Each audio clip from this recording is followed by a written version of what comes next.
I couldn't stand up, my leg was broken, and my own son just walked away like I meant nothing. I remember the sound more than the pain at first. A dull crack against the garage floor, like a branch snapping in winter. Then the silence. Thick, heavy silence that settled over everything while I lay there staring at the underside of my own truck. It happened in Boise, Idaho, in the house I'd helped him buy. I'd come out to help Daniel fix a leak. That's what he told me over the phone. "Just a small thing, Dad," he said. "I could use your hands." He used to say things like that when he was a boy too, back when asking for help meant something different. The ladder shifted under me. One wrong step, one loose rung, and I went down hard. I felt the leg give before I even hit the ground. A sharp, sickening pain shot through me, and I knew. I just knew it wasn't something you walk off. I called out to him. "Danny." My voice came out thinner than I expected. Older. He was there. Standing just a few feet away.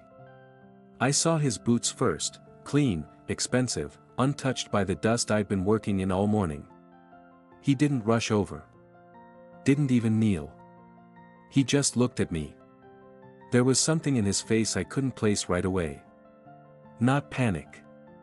Not concern. It was irritation. Like I'd just made his day harder. "You serious right now?" he said. I tried to push myself up, but the pain shot through me so bad I had to stop.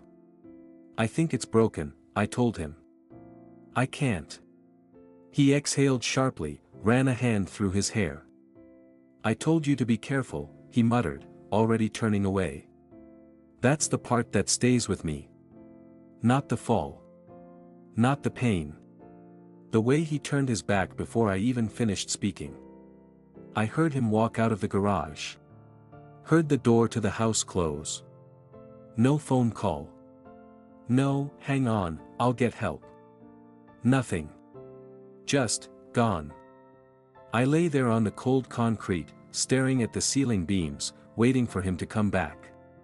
Minutes passed. Then more. The light shifted slightly through the open garage door, and that's when it hit me. He wasn't coming back. And that's when I started to crawl. I don't know how long I crawled before I realized how far the house actually was. Funny thing, when you're standing, it's just a short walk from the garage to the back door. Maybe 20 steps. Nothing you'd think twice about. On the ground, with one leg dragging behind you, it might as well have been a mile. Every movement sent a fresh wave of pain through my body. My hands slipped on the concrete, scraping skin off my palms. I could feel the warmth of blood there, mixing with dust and grit. My breathing got heavier, louder, like I was the only living thing left in that space. I kept expecting the door to open. Kept thinking I'd hear him call my name. But all I heard was the faint hum of the refrigerator through the wall, and my own voice, low and strained, whispering, "Come on, come on." I made it to the small step leading into the house and stopped there. Couldn't lift myself up. My arms were shaking too bad. I knocked.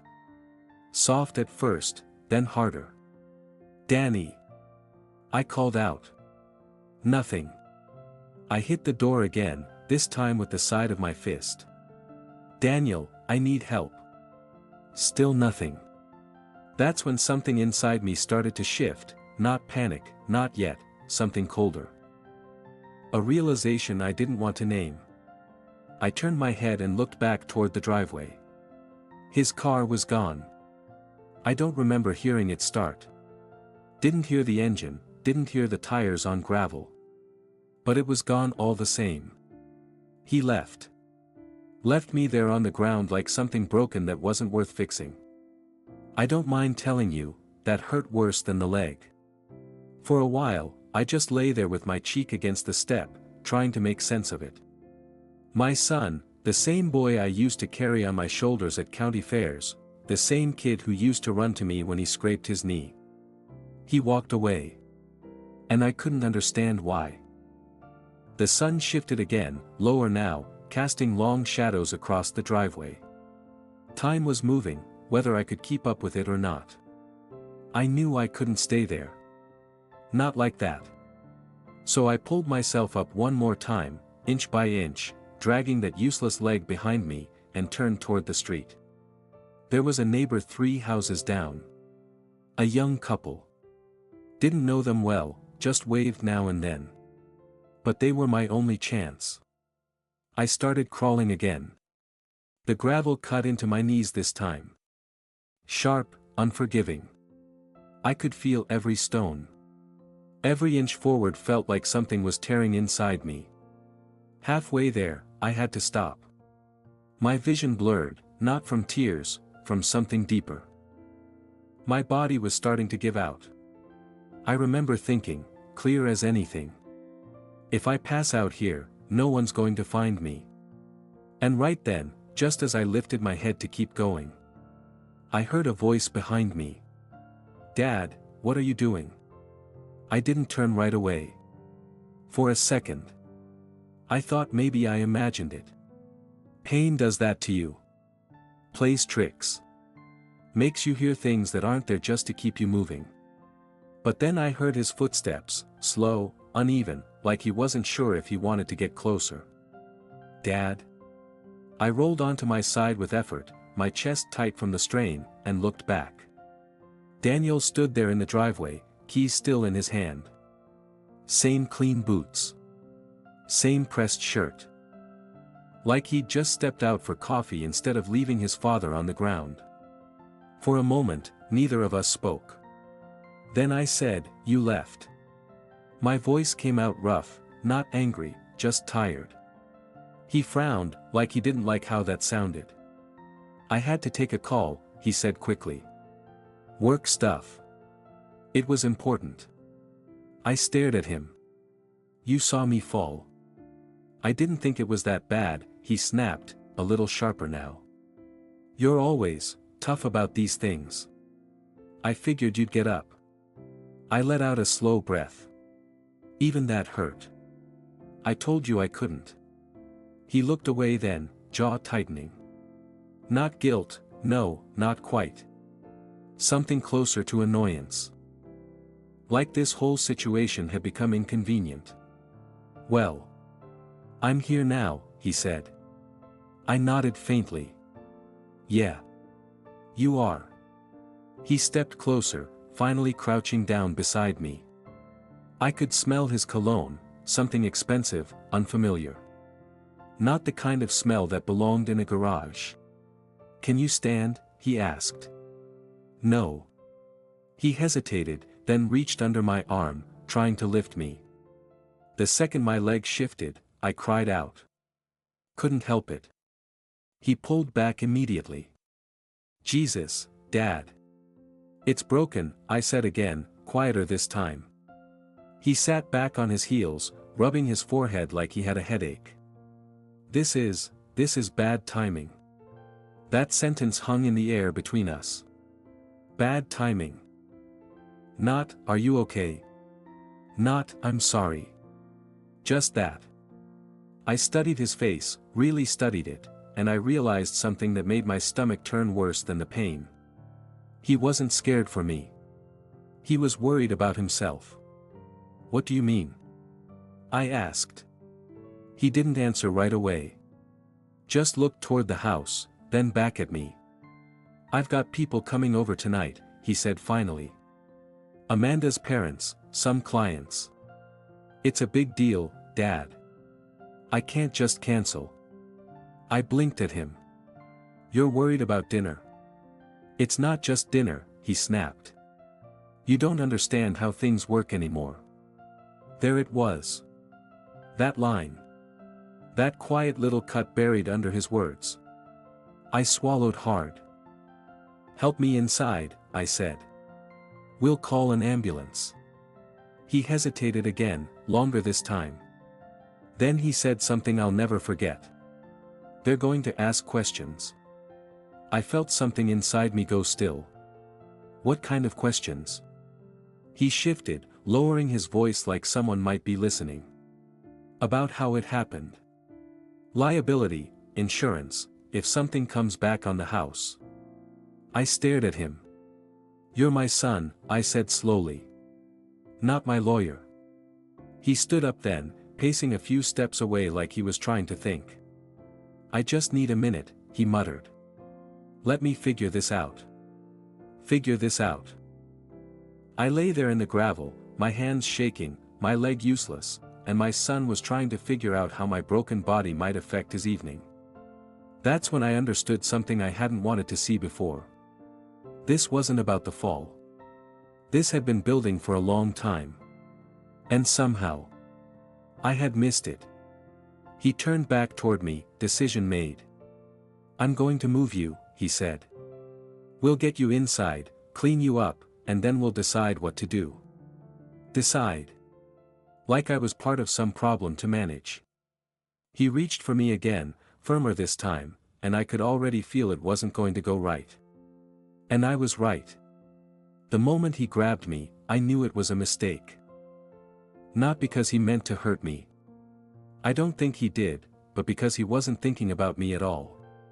He was thinking about speed. About getting it over with. About fixing the situation, not the man lying in it. On 3, he said quickly, already pulling at my arm. Wait, I started, but he didn't. He lifted. The pain that tore through my leg was like nothing I'd ever felt. Sharp, blinding, it stole the air right out of my lungs. I let out a sound I didn't recognize as my own, something low and broken. Stop. I gasped. He froze, but only for a second.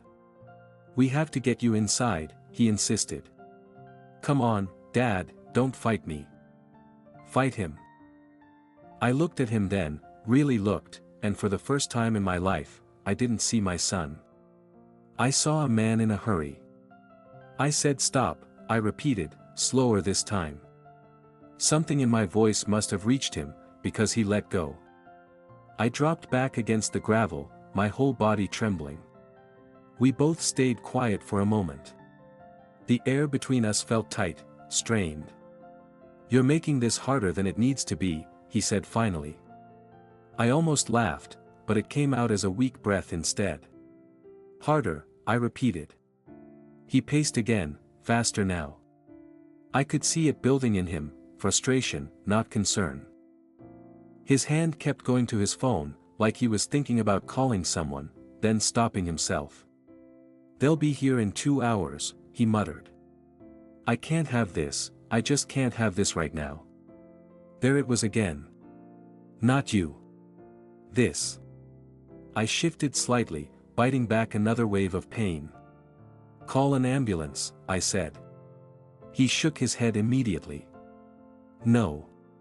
Not yet. Why? Because once we do that, it becomes a whole thing, he said. Reports, questions, maybe even an investigation if they think the property's unsafe. I fell off a ladder, I cut in. That's all. You don't know how these things go, he snapped. I stared at him, a long, steady look. Neither do you. That hit something. I saw it in his face, just for a flicker. Doubt. Then it was gone. He crouched again, closer this time, his voice lower. Listen. Amanda's parents are coming. Her dad's already on edge about this house, about the deal I'm trying to close with him. If this turns into some kind of liability issue. So that's it, I said quietly. He stopped. That's what this is about. His jaw tightened. Don't twist it. I'm not twisting anything, I said. I'm lying here with a broken leg, and you're worried about a deal. It's not just a deal, he snapped, louder now. It's my future, Dad. Everything I've been working for. His voice echoed slightly in the open air, then faded. I let the silence sit. And what am I? I asked. He didn't answer. That was answer enough. For a long moment, neither of us moved. The sun had dropped lower now, the light turning softer, colder somehow. I felt it then, Not the pain in my leg, something deeper settling in my chest. A kind of clarity. "I'm not going inside," I said. He blinked. "What? You heard me." "That's ridiculous," he said. "You can't stay out here." "I won't be part of whatever you're trying to manage," I told him. "Call the ambulance, or don't. But I'm not letting you drag me around like a problem you need to hide." His face hardened. "No one's hiding anything." "You left me on the ground," I said. That landed. For a second, I thought he might finally say it, "I'm sorry." But instead, he stood up. "You're being dramatic," he said flatly. I closed my eyes for a moment, just a moment, letting that sink in. When I opened them again, he was already stepping back. "Fine," he added. "If that's how you want to play it. Play it." He slipped his phone into his pocket, turned toward the house again. "Daniel," I said. He paused, but didn't turn around. "If you walk away again," I began, my voice steady despite everything, "don't come back." He stood there for a second, then shook his head slightly. And kept walking. The door closed behind him. And this time, I knew he meant it. I don't know how long I lay there after the door shut. Time gets strange when you're in pain like that. Minutes stretch, thoughts slow down, and everything you believed about your own life starts lining up in ways you can't ignore anymore. I kept staring at the side of the house. That clean siding, those wide windows, the place I helped him afford. 6 years. That's how long I'd been helping him. Not small help either, not the kind you forget. I sold my place back in Spokane after my wife passed. Told myself I didn't need that much space anymore. Truth was, I wanted to be closer to him. To be part of his life again. He said he had an opportunity. A big one. Real estate, investments, something about partnerships and growth. I didn't understand all of it, but I trusted him. He's my son. So I gave him what I had. Not all at once, no. It came in pieces. First for the down payment on this house. Then to stabilize cash flow. Then for renovations, then for temporary gaps while deals were closing. Every time, he had a reason. Every time, he said, "I'll take care of you, Dad.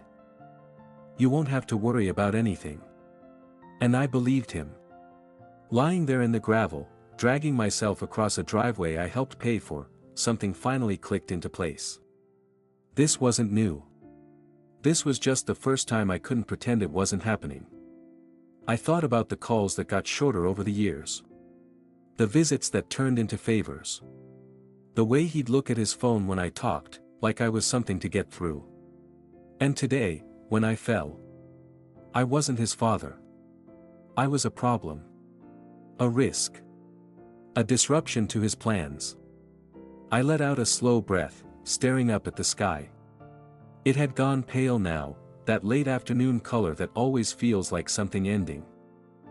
I should have seen it, I murmured to myself. But maybe I had, just didn't want to admit it. My hands were shaking again, weaker this time. My body was starting to give up on me, little by little. I knew I didn't have much left. So I started moving again. Slow, painful, dragging myself across the driveway toward the street. Each inch felt heavier than the last. My arms barely held me up anymore. My vision blurred at the edges. But I kept going. Not for him. For me. Halfway there, I stopped again, my chest heaving. The world tilted slightly, like it was trying to slide out from under me. That's when I heard something. A door. Not his. Another one.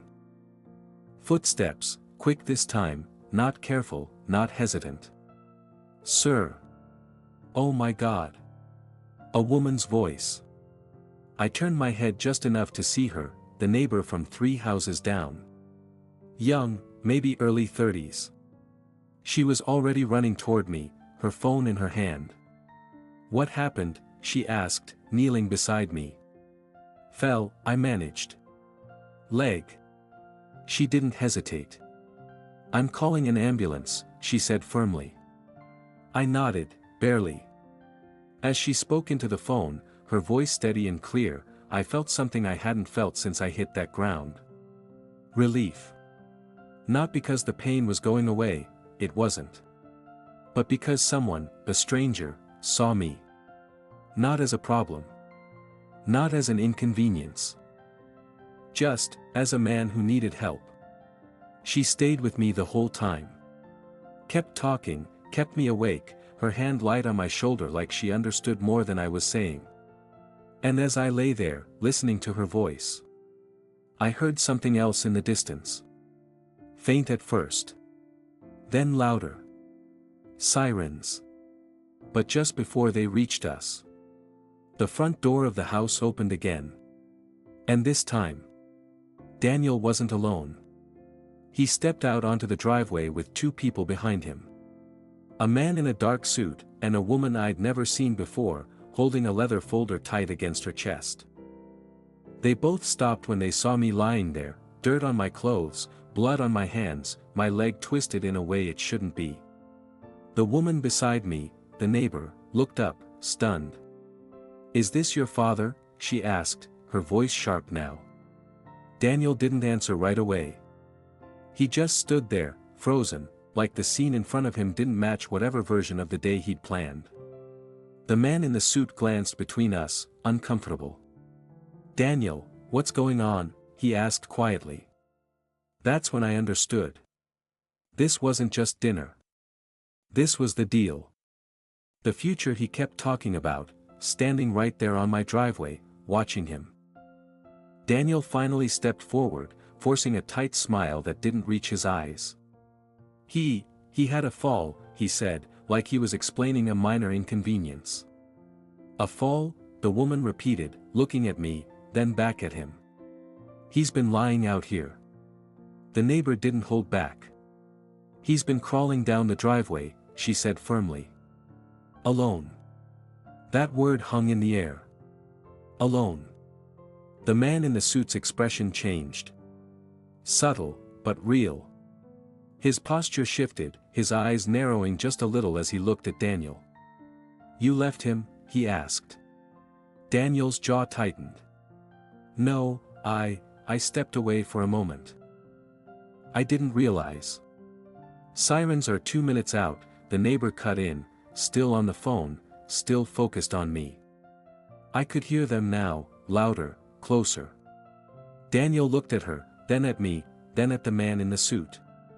His whole world was standing there, watching him try to fix something that couldn't be smoothed over.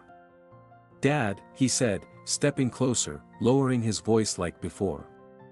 "Just, don't say anything, okay? Let me handle this." I looked up at him from the ground. Same face.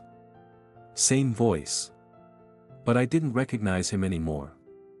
"I already did," I said quietly. He froze. The sirens turned onto the street, red and blue lights washing over the houses, over his polished car, over the place I helped build for him. The neighbor squeezed my shoulder gently. "They're here," she said. The ambulance pulled up fast. Doors opened. Boots hit pavement. Voices, clear, direct, professional. What happened here? Hands were on me, careful hands, lifting, checking, supporting. I heard Daniel start to speak, quick, controlled, trying to shape the story. But someone else answered first. "His son left him out here," the neighbor said. Simple. Clear. Final. They lifted me onto the stretcher. Pain flared again, but it felt distant now, like something my body was dealing with on its own. As they rolled me past Daniel, he reached out slightly, not touching me, just hovering there. "Dad," he said. I didn't respond. I looked past him instead, at the house, at the man in the suit, at the life he was so desperate to protect. And then the ambulance doors closed. Cutting him off. cutting all of it off. Inside, the paramedic asked me my name, my age, where it hurt. I answered what I could. The siren started again. We began to move. And as the sound filled the space around me, drowning everything else out, I closed my eyes. Not from the pain, but because I already knew, this wasn't the end of it.